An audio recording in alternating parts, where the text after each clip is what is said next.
sheet bend will connect two lines. A single sheet bend will connect two lines of similar diameter, and a double sheet bend is better for connecting lines of different diameters. So let's look at these two. We have two, these are similar diameter. Let's try a single sheet bend in this. So you just make a bite like this, come around it, right? Go around and then under itself. That's a sheet bend. Now, sheet bend is good for lines of similar diameter. Double sheet bend is good for lines of different diameters.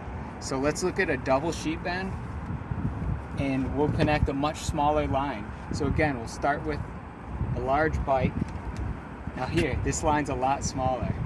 You can see it's a lot smaller. So we go in,